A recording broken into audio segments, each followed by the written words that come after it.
You are now watching Surveillance. Donate or subscribe for more sick twists.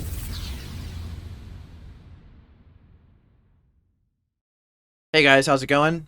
I'm going to be making a video here about the Shadowmourne questline. So I have been doing this myself. I just got Shadow's Edge today, and I've been wondering about how to do my infusions. So I figured that while I study this stuff, I would share the information with you guys, because anybody who's a little bit ahead of the curve like me is probably also looking to do their infusions this week. So I want to get this video out tonight to help you guys with that. So I also want to give a shout out to all my patrons. There's a lot of you guys now, and I'm really happy with all the support you guys have given me. It's let me put a lot more time into my videos and study a lot for ICC, and it helped me get the document out by giving me a little bit more free time leverage. So thanks again to all my patrons. You guys are fantastic. Thank you so much from the bottom of my heart. And anybody else who wants to support the channel, you know, I hate saying this, but you guys can subscribe, comment, like, whatever you feel is fair.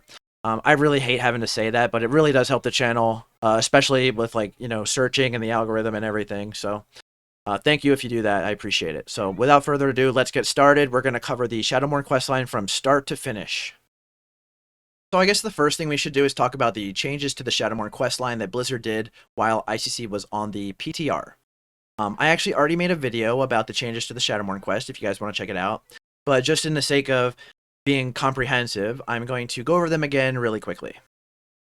So this is from the Blizzard BluePost about the PTR development, and it covers the changes that they are making to the questline. So they have done some major changes that are going to make it a lot faster to get your Shadowmourne. It's going to take about half the time it would have if they didn't make these changes, which I'm a big fan of, and I know all you guys are as well. Okay, so the first major change is the Shadowfrost shards. This is from a later quest in the quest line called the Splintered Throne.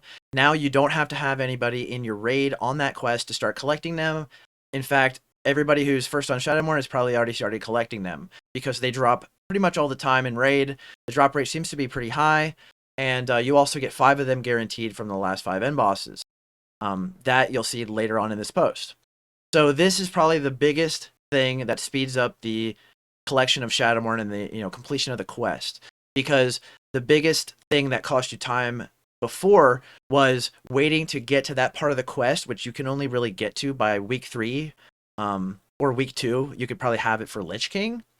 So you have to complete the infusions first, which we'll talk about later in the video, till you can get to that part of the quest. So this speeds things up a lot by giving you 2 or 3 weeks where you can collect the shards where you wouldn't have been able to before. Now the next change is that no matter if you're on normal or heroic, you will get Shadowfrost shards at the same exact rate. So the normal drop rate was boosted to match the heroic drop rate, which is just a blessing for those of us who did not kill every boss on heroic on week 1. There's a lot of people in that situation. A lot of the heroic bosses here are pretty hard. So I am really a big fan of that change as well. It lets a lot of people who might not necessarily be in the best guild a chance to get Shadowmourne at the same rate as everybody else. The third change is that the end boss of each wing, which is what I said earlier, Sourfang, Lana'thel, Putricide, Sindragosa, and the Lich King, they will now always drop a single guaranteed Shadowfrost shard on both 25-player normal and heroic. So even if you don't get a shard from every single boss that can drop one, besides those, you're always going to get 5, at least 5. This means that the slowest you can possibly get your Shadowmourne is 10 weeks if you were insanely unlucky. You know, provided you clear the raid every single week, full clear on normal or heroic. So the next change is Primordial Serenite you can now buy with Defiler's Scourge Stones, which you get from doing Titan Rune Dungeon Gamma Protocol. So basically you need 12 Scourge Stones. That's 12 dungeon bosses you need to kill. You can transfer that or convert it into 1 Primordial Serenite, and you need 25 for the first leg of the quest, as you guys will see later. So this makes it so that you don't have to spend a bunch of money buying Primordial Serenites. You don't need to have your raid spend a bunch of emblems on it when they should be buying tier. And everybody can just farm a Shadowmourne, or at least a Shadow's Edge. It also means that people that need to make crafted gear can much more easily get their Primordial Serenites and use them for crafting gear instead of having to funnel them into their Shadowmourne wielders. If you guys want the best way to farm Primordial Serenites, just spam the RDF Dungeon Finder, Random Dungeon Finder. It doesn't lock you out when you run it, and you can run as many as you need. to get as many Scourge Stones as you need to turn into Primordial Serenites. Not to mention, your whole guild can help you out simply by running dungeons and buying Primordial Serenites. Now, they say that the Primordial Serenites are more obtainable and purchasable. And a lot of us wonder, does that mean that they buff the drop rate? Because they do drop in 25-man off of any boss. They can drop off any boss. And they also drop from 10-man heroic bosses. So we kind of wondered what the drop rate would look like. And I gotta say, it doesn't look very good. I did not get a single Primordial Serenite in my 25-man or my 10-man. But my 10-man, we only did 4 heroic bosses. So not really a big deal there. But in 25-man, we didn't get a single Serenite, and I know a lot of people didn't get any or got very few amount. So I wouldn't expect to get many Primordial Serenites from the raid itself. So in the bottom paragraph, which I'm not really going to go over, they talk about their ideas behind making these changes. They just want people to be able to get Shadowmourne easier, which I think is fair. I think it's a good thing to do. They said that people can complete closer to 8 to 10 weeks. I think that's a bit of an exaggeration. And you'll see a little bit later in the video, I will talk about how long is it going to take to get Shadowmourne. And we'll talk about that after we finish the quest. The main part of that is the collecting of the Shadowfrost shards. So when we cover the section with the Shadowfrost shards, I'll go over how long it's probably going to take to complete it. But I think it's going to be closer to 6 weeks for average. And you'll see the math that I did to come up with that a little bit later in the video. So that is all the changes that were made to the Shadowmourne quest line. And let's go ahead and get started with the very first quest, the Sacred and the Corrupt. Okay, so the first part of the quest, I'm pretty sure most of you guys are already familiar. This is the part of the quest where you need to do the quest, the Sacred and the Corrupt. Now, you get this quest by getting friendly reputation with the Ashen Verdict. I personally got friendly by the time I got to Festergut, so it was easy for me to kill that last pack before Festergut, get my friendly reputation, teleport back to the beginning of the instance, grab the quest, Sacred and the Corrupt, and then go back to Festergut to kill him. So, if you guys haven't collected the bloods yet, you will need to kill Festergut and Rotface and be on the quest while you do it, and then you can loot the bloods from their dead bodies. They are epic items, and they are only given out to one player. There's not multiple. It's not like other quests where everybody who's on the quest can get one. The boss only drops one of them, and you have to be on the quest for it to drop. So you will get these bloods by killing Rotface and Festergut. You don't have to be on Heroic, but you do need to be on 25-man. Okay, so the next part that you guys need to complete is you need to get the Light's Vengeance Hammer from Dragonblight. There's a cave in the northeastern area of Dragonblight, and you go in there and you talk to the guy, start the event, and there'll be like a Vrykul. They'll spawn a bunch of ghouls. You have to kill the ghouls. And then at the end, you know, you activate the hammer. Once the ghouls are all dead, once it's activated, it's going to fly at the Vrykul, annihilate any ghouls in its way, and kill the Vrykul. I don't know if I'm pronouncing that right, but whatever. The player then, you know, take a moment, eat and drink, and then the Vrykul will resurrect as an elite skeleton. It's just an 81 elite, so it's very easy to solo. Once that's dead, you can loot the mace, and you will be done with this part of the quest. It is very easy to solo. You don't need any help whatsoever. It's just a little bit of extra lore about the quest and the item. So now you've got your bloods. Now you've got your Light's Vengeance. The next thing you need to do is collect 25 Primordial Serenites. Now this part isn't really too hard. It just takes some time because you can farm dungeons to get all 25 if you need. Also, you might get a few from raid, but I wouldn't expect to because it seems like the drop rate is quite low. And you can also have your guild members help you by, you know, farming dungeons and giving you some of their Scourge Stones, etc. Also, if you're rich, you can just buy them. They're already getting pretty cheap because of how easily farmable they are. On my server, they're already down to 1,400 gold, but I would expect that in a week or two, they're probably going to be down to where epic gems are, you know, 200 or 300 gold at most, just because of how much supply there is of these things and how easy they are to farm. So I wouldn't expect to have too much trouble getting those 25 Serenites. Just buy them or farm them. It doesn't take that long at all, and you'll be all set to finish this quest and move on to the next quest, A Feast of Souls. Now you will turn this quest, the Sacred and the Corrupt, back into the person that you got the quest from, which is right inside the entrance of ICC. and then he will do a little cool RP event where he will create Shadow's Edge, the axe, and then give it to you. The next step of the quest, once you have Shadow's Edge, is you will accept the new quest, A Feast of Souls, and now you need to kill 1,000 mobs inside of ICC with Shadow's Edge equipped. So this is really easy. A lot of you guys need to be farming rep anyway for your Exalted Ring. Even if you don't farm these souls, it probably shouldn't take that long to get them all. Only a few weeks of clears. So this is pretty easy. So a full clear of ICC is about 200 souls. So if you don't do any trash or rep farming to get your souls done ahead of time, including 10-man, that's about 400 souls a week. It'll take you 3 weeks to get all your souls. Now, I don't recommend waiting. I recommend everybody go to a trash farm or rep farm when they can, before they get saved for the week, and just get these souls out of the way. You can also get your rep to Exalted so that you have your Ashen Band of Endless Vengeance as well at the same time. Just knock them both out at the same exact time. That way, it'll only take you like a few hours. You can get your 1,000 souls, and you can get your Exalted Ring. It really does not take that long to farm the rep and farm the souls when you're doing a trash farm. I believe every clear of the trash before Marrowgar gives you about 50 souls. In most trash farms, that seems to be about how many souls you get. So about 20 of those clears, and you'll be all set. Most of them take about 10 minutes or so. So you guys really, it won't take a long time at all to finish this part of the quest if you farm it. I definitely recommend getting this out of the way as soon as you can. You wouldn't want this to delay your infusions. You still have to do all the infusions after this, and that's probably the hardest part of the quest. So I would recommend getting the Feast of Souls quest done as soon as you possibly can, just so that you can get this stuff out of the way and not have to worry about it.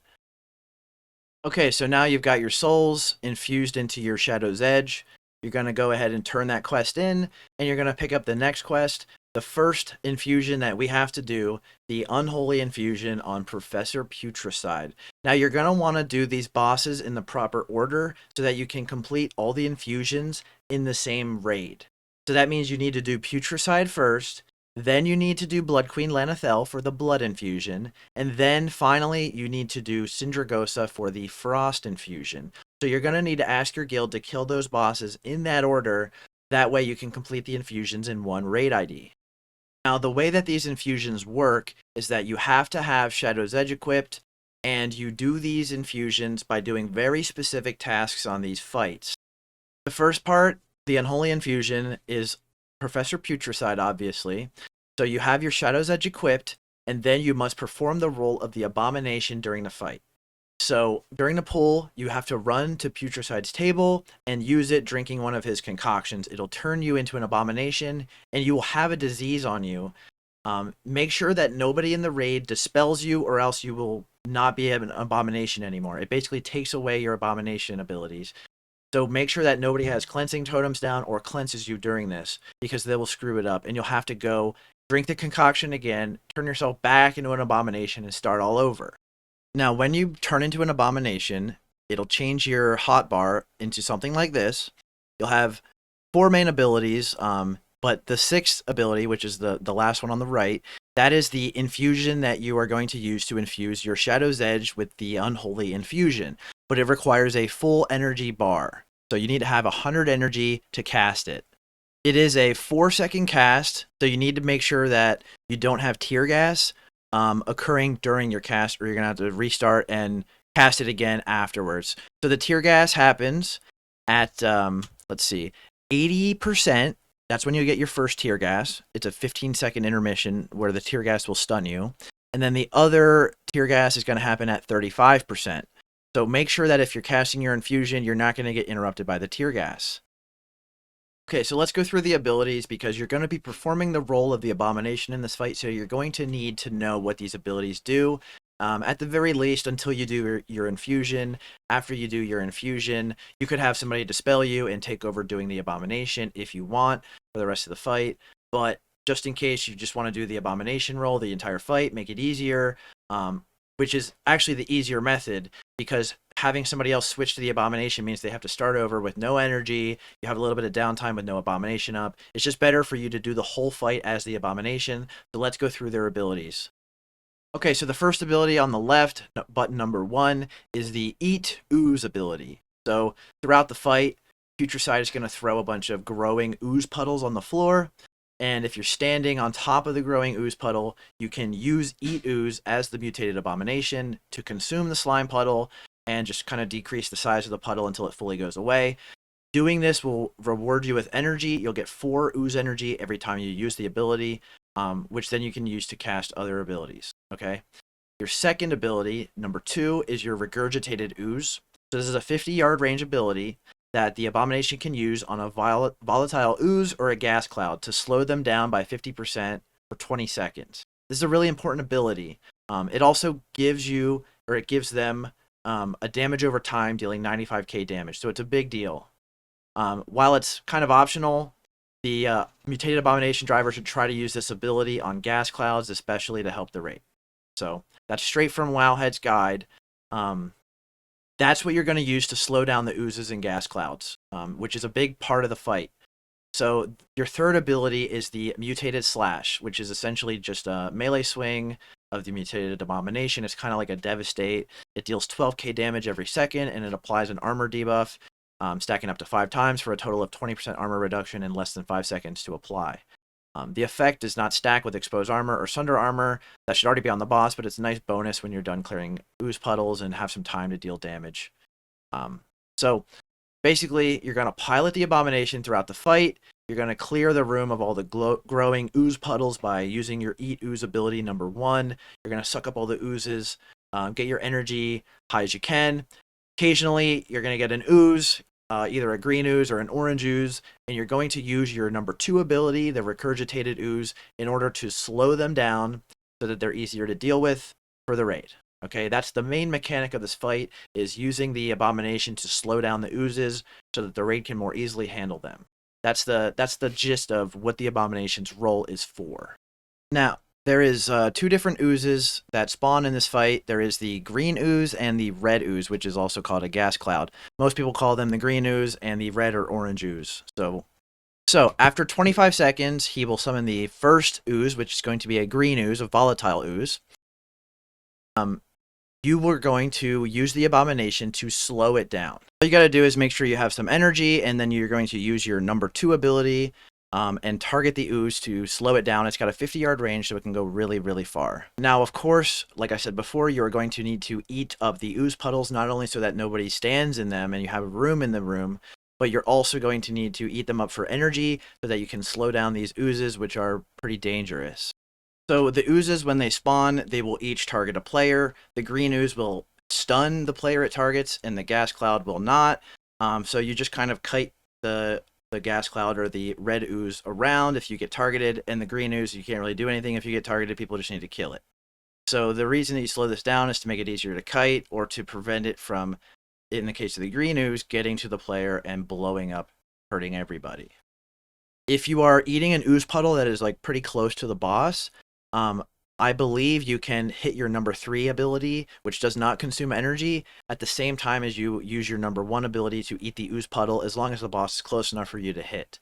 I believe they share separate GCDs, so the number 1 ability and the number 3 ability can be used simultaneously, or at least they could in the video that I watched from Original Wrath in 2010.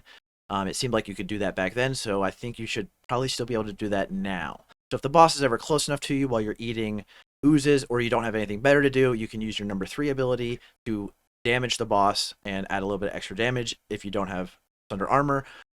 Now, I heard it's possible for a resto druid to put rejuvenation on the abomination and help it gain energy faster. I'm not sure if that's actually doable in game, on classic, but it's worth a shot if it is. It doesn't hurt to try. So another trick that people say works sometimes is jumping while you're eating the oozes in order to cancel the animation and be able to eat the ooze faster, like the slime puddles. I'm not sure if that works either, but it's also something you can try.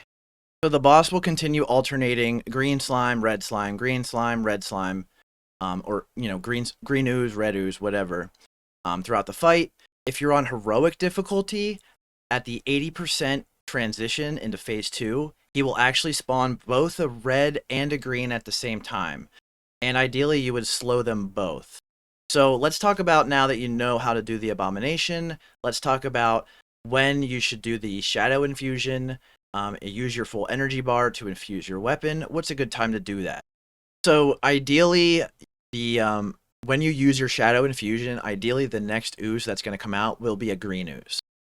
Because when you use your entire energy bar to shadow infuse your weapon, you're going to have no energy left. And the next ooze that comes out, you might not have enough time to get the 45 energy that you're going to need to slow it. So you want the next ooze to be a green ooze. If you're on heroic difficulty, you definitely do not want to use your shadow infusion around the time when the phase 2 is starting, because you will need to slow both the green and the red ooze. So you're going to want to have a full energy bar on heroic going into phase 2 so that you can slow both the red ooze and the green ooze, I believe, because I believe there is no cooldown on the number 2 ability.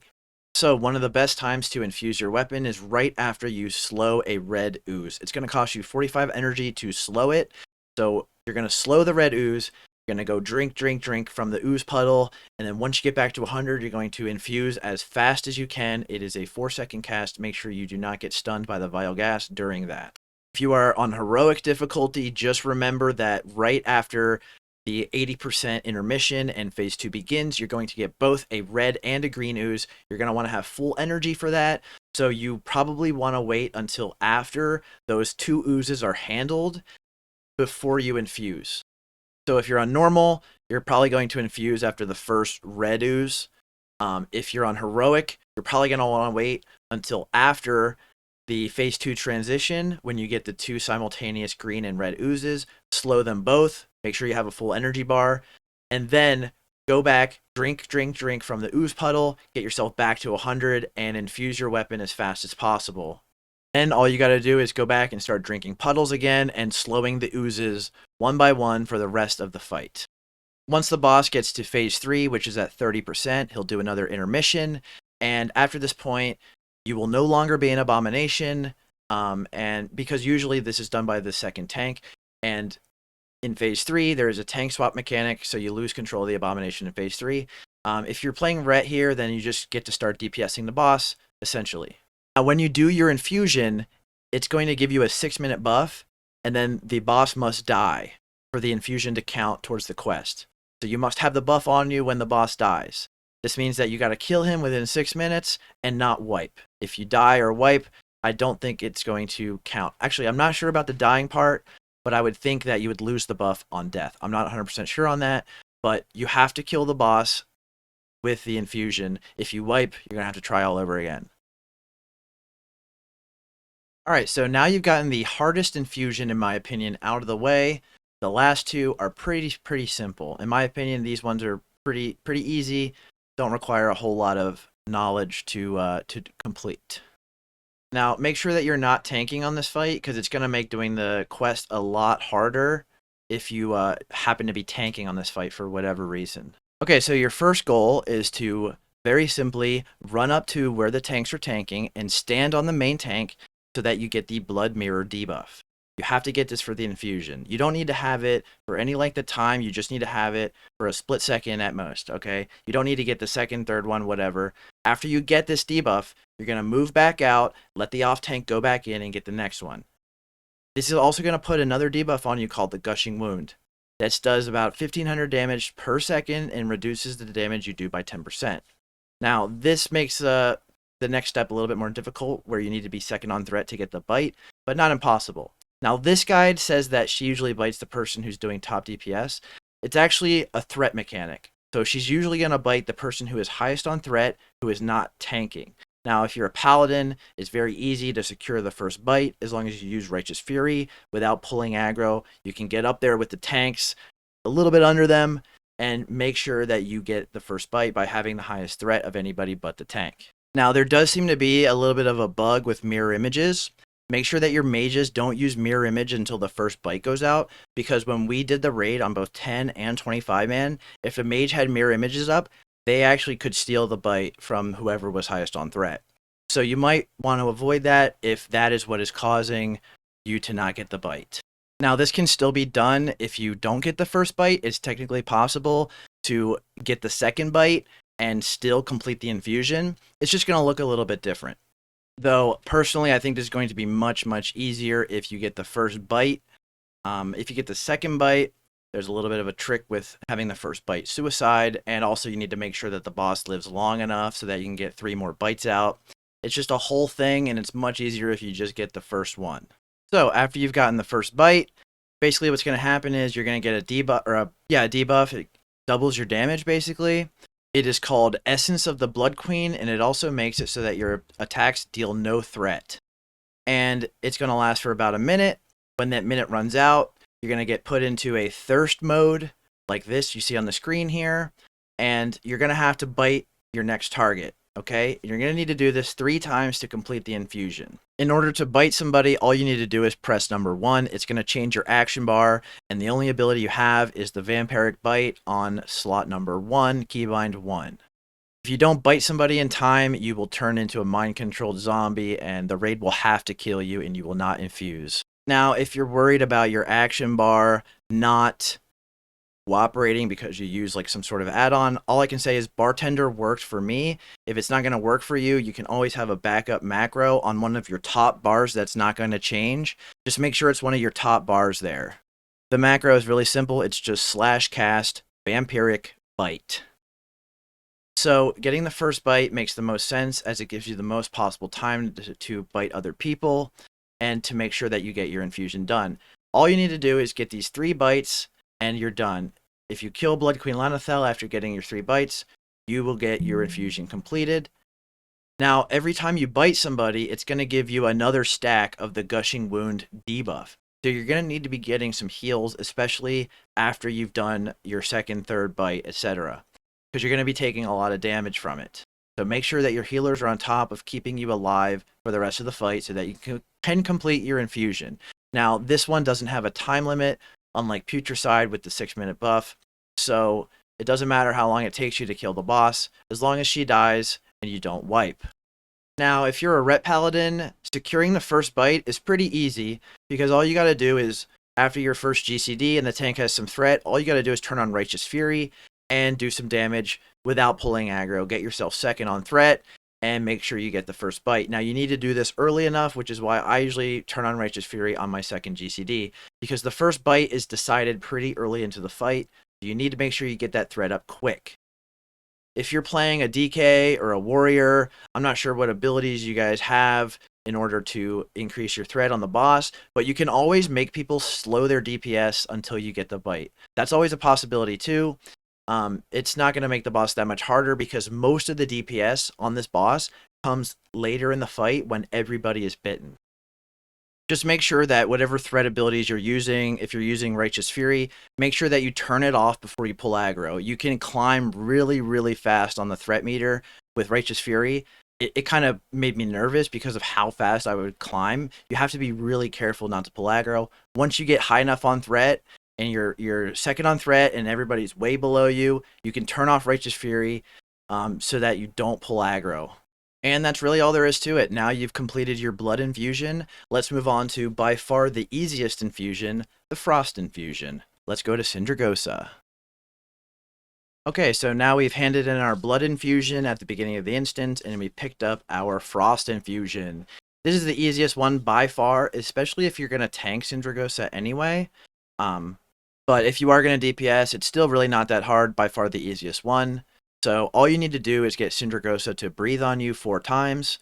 She's going to, it's her Frost Breath ability. She's going to give you a stack of Frost Infusion every time you get hit by the breath. Once you get 4, it's going to convert into a debuff called Frost Imbued Blade. It's a 6-minute long debuff. All you got to do is defeat her within those 6 minutes to complete the quest. The most difficult part is really just surviving the breaths. You can use Frost AM Aura Mastery. You can use Divine Sacrifice. You can have another Paladin put Hand of Sacrifice on you with a bubble or without a bubble. There's a lot of different ways that you can resist the damage. I think the most effective route here is to get Frost Resistance gear. They're really cheap right now on a lot of servers. And if you want to tank Sindragosa on 10-man, for example, like I play Ret, but I have to tank 10-man. So I'm already going to have to create a Frost Resistance set anyway in order to tank her. And I did, and that's what this video in the background is me tanking Sindragosa in my Frost Resistance gear. I had about 270 60 frost resistance unbuffed, and with my frost resistance aura, that brought me up to about 390. The only items I'm missing is the Onyxia helm and the Onyxia ring, so let's go over some frost resistance items that you can use on this fight. Now, it might be possible to do this without frost resistance gear, just with wearing like a tank set, making yourself have a lot of health. Might be possible, I'm not sure, but it's so cheap and easy to get a lot of frost resistance that I recommend people go this route if they can. Especially like, if you're short on gold, just go farm some RDFs, buy a couple Serenites, and sell them. That you can make a ton of money really fast spamming RDF, so this should be super affordable for most people. But if you want to try doing it in just tank gear with no frost resist, you can also try that. You should probably be able to do it just fine as long as your healers are strong. Maybe use a cooldown or two, etc. Okay, so we have this lovely, lovely set put together by the Prot Paladin section of Light Club. Thanks to those guys. Big shout out to Walther and all his friends for putting this together. This is the Sindragosa progression set for Prot Paladin, but the only items we're really focusing on here are the frost resistance items. You guys might not be wearing a tank set, but you do want to have probably these frost resistance items, so let's just cover those really quick. This is what the set looks like all together. It has about 505 frost resistance with full raid buffs, so this is like a really, really good, this is like basically as much frost resistance as you can get without having the leather 70 frost resistance from leatherworking enchant to your bracers. Okay, so the key frost resist items in this set, you got the frost resistance enchant to the cloak in the top left. It's just an enchant. You could throw it on any old cloak that you have laying around. It doesn't matter. You just want to get this quest done. Then you have the Onyxia helm, the Judgment helm for Paladins, or warriors have their own version. DKs have their own version.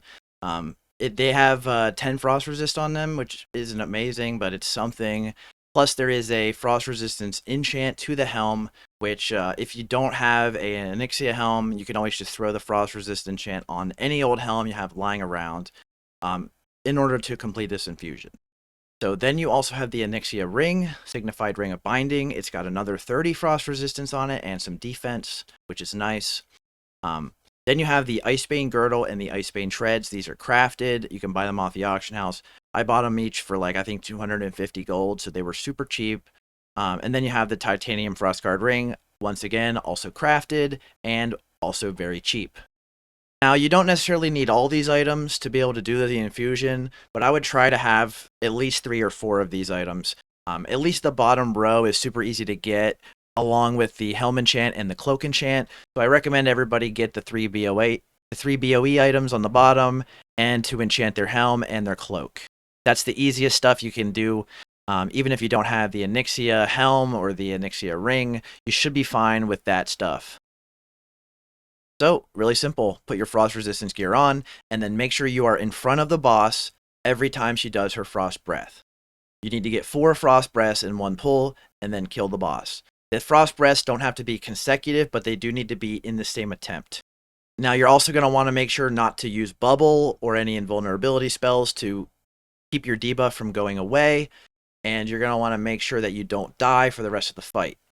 Once you've gotten your 4 frost breaths, you don't have to stand in front of the boss anymore. As long as you got that debuff on you, the frost infused blade debuff, you're fine to get away from the front of the boss and just do the boss fight like normal as a regular DPS.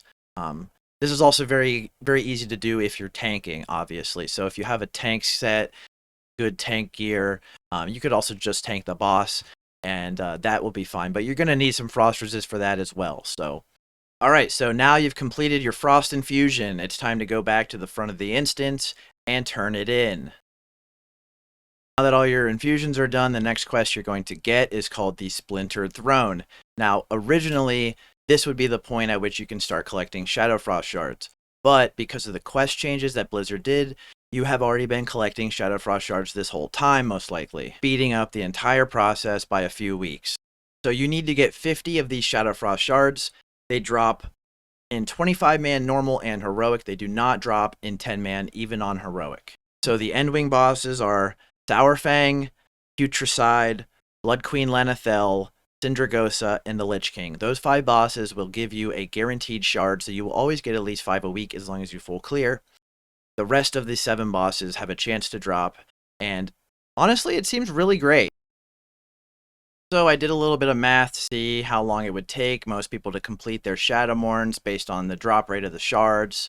So this is really the limiting factor in how long it's going to take you to complete your Shadowmourne, more so than anything else, because you can complete your infusions if you're on top of the ball. You could be doing that this week. So the Shadowfrost shards is really the breakpoint, the bottleneck that you have to go through in order to complete, and that's what takes the longest. So you can see here how long it'll take you based on the drop rate. If you get more than 10 shards per week, you'll complete in 5 weeks. If you get 8.3 or more shards per week, you'll get complete in 6 weeks. And if you get 7.2 or more shards per week, you'll complete in 7 weeks. Now, if you never get an extra shard to drop, you will complete in 10 weeks maximum due to the 5 guarantee that you get per clear. But that would be insanely unlucky because the drop rate seems like it's really, really high. I would say it's above 50%, honestly. It might even be closer to 75%. I don't know for sure, but it seems like they drop a lot. So I think most people can see their Shadowmourne in 6 weeks based on everything that I've seen with the drop rate and based on this math that I did. I think that, 6 weeks is pretty much what you're going to get on average. 5 weeks if you're lucky, 7 weeks if you're unlucky. I got 9 shards this week. We full cleared 25 man and I got 9 shards. So I'm thinking that it'll probably take me 6 weeks unless I can bring my average up to 10 or more. Now, we're already going into week 2 now, so it's not going to be long now before we craft the first Shadowmourne. A little bit more than a month and we'll start seeing them pop up. Now, these Shadowfrost shards cannot be traded, so you must be the first person to get them. They either need to be master looted straight to you, or you need to be the person who rolls on them. Because if they go into somebody else's bags, it's kind of like the Valinir fragments. You cannot trade them. So if somebody else gets them, they will be lost forever. Now that you've got your 50 Shadowfrost shards, you're ready to turn it in and collect your Shadowmourne Legendary Axe. You will also get 300,000 reputation with the Ashen Verdict, which will immediately make you exalted if you aren't already, but you should definitely already be exalted at this point.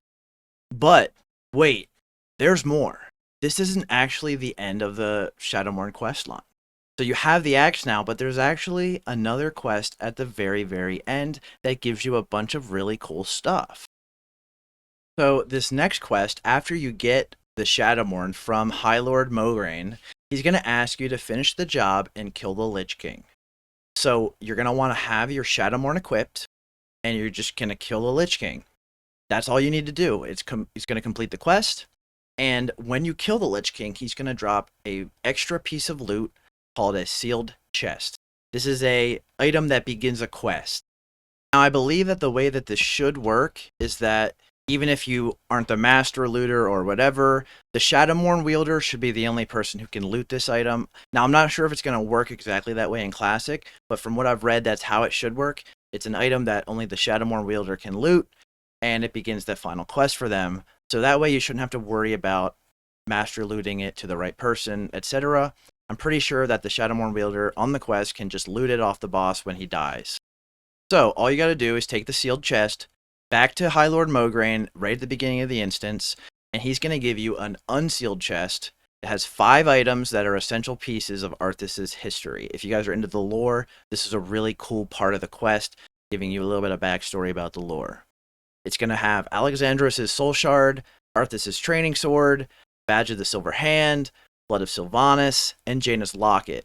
Now these items are going to turn into other items, and I'll show you exactly what I mean. Let's start with the Soul Shard. So I'm not going to cover the lore of these items, but if you guys want to check it out, I will link this Shadowmourne guide from WoWHead that I've been using in the description, and you guys can check it out. Each of these 5 items that you get from the unsealed chest will start their own quest where you have to take them back to their rightful owners in exchange for something really cool. So the first item is the Soul Shard, which is going to turn into the Reigns of the Crimson Death Charger. So if you take it to its rightful owner, Mograine, he tells you, some RP, and then you get the Reigns of the Crimson Death Charger, which was Mogran's mount, basically, and then you'll have a little bit of a short RP. I believe all of the NPCs that you need to turn in the items to should all be in the 25-man version of ICC. They're all inside the instance in various places. So this is what the mount looks like, the Reigns of the Crimson Death Charger. I think it's pretty sweet myself. I'm probably going to use it, although I'm a little bit torn between this and my Zulian Tiger, but I'm probably going to use it anyway. The crazy thing about this is that the mount is BOE, or Bind on Use. All of these items you're going to see, I think all of these items anyway, are Bind on Equip or Bind on Use. So you can actually sell them, and I'm sure that especially like the mount and the tabard are going to go for a lot of money, because you only get one from doing a whole Shadowmourne quest. So I'm sure there's going to be people out there who want to spend 1,000,000 gold just to get the Shadowmourne mount, even though they play a class that cannot equip Shadowmourne. So if you guys want to make a bunch of money going into Cataclysm, it could be a decent option for you to sell them. Personally, I think I'm going to keep them and use them, but yeah. So the next item is Arthas's Training Sword, and you're going to want to bring this to Muradin Bronzebeard. He, in exchange, is going to give you the item Muradin's Favor, which allows you to take on the appearance of a Frost Dwarf for 10 minutes. It's just one of these cool items that lets you transform the look of your character for a short amount of time. It's pretty sweet. It's a toy box, so it goes into your toy collection. Which, if you guys didn't notice, that stuff all came with the ICC patch. You have like a toy box now and a mount collection, etc. So this goes into your toy chest. And this is what you will look like when you use it. I don't know. Pretty cool. Now, I'm not sure if you can like use this in combat, like in raid. But if you can, I'll probably use it all the time. Pretty cool. Just something to have fun with, really. So let's move on to the next item. Alright, so our next item is the Badge of the Silver Hand, and you're going to take this to Uther the Lightbringer inside the entrance to ICC, near the other vendors, and he's going to give you the Tabard of the Lightbringer, which is a pretty sweet tabard with a nice on-use ability to do a cool like light animation. It basically makes you turn into like a giant ball of light, like blindingly bright light. It's pretty cool looking, honestly. And even without using the on-use effect or whatever, it still looks really cool. Here's what it looks like right here. So this is another item I think that's going to go for a lot of money if people decide to sell it. So once again, something that you might want to sell if you want the gold. So let's move on to our next item, the Blood of Sylvanas. So this one, you turn into Lady Sylvanas. Once again, she's inside of ICC. She's going to give you an RP, and then she's going to give you Sylvanas' music box, which is an on-use that spawns a bunch of banshees who sing the Lament of the Highborn, which is like a song. Just like the Muradin's item, this is a toy that goes into your toy collection.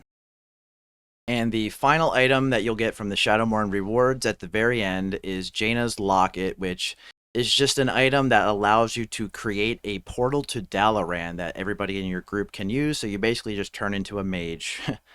So that's really all there is to this item. It just creates a portal to Dalaran. This one gets turned into Lady Jaina, once again, inside of ICC. So that's it. You got your Shadowmourne. You got all your cool little reward items at the end, which you could either use or sell for a pile of gold. I hope you guys enjoyed this video. That's everything there is to cover on the Shadowmourne questline and the infusions. I just want to say thanks for watching if you're still with me at this point. And I hope you guys all enjoy your Shadowmourne. And don't worry, I know a lot of people have been asking me, Rep Paladins anyway, have been asking me to make a video about the Cancelora for Shadowmourne, how to Cancelora the buff, Chaosbane, and why we should do it and when should we do it. Don't worry, that's going to be my next video, and I promise I will get it out before the first person equips the first Shadowmourne. So don't worry, before you get Shadowmourne, you're going to know how to Cancelora. I will make sure of it. So that'll be the next video. You guys can look forward to it. Otherwise, I just want to say thank you so much for being here. Hope you guys enjoyed the quest. It's a really, really awesome. It's probably the coolest quest line in WoW at this point. So I hope you guys enjoyed, and I'll see you next time. Thanks again. This show was brought to you by Light Club, where monkeys go to church.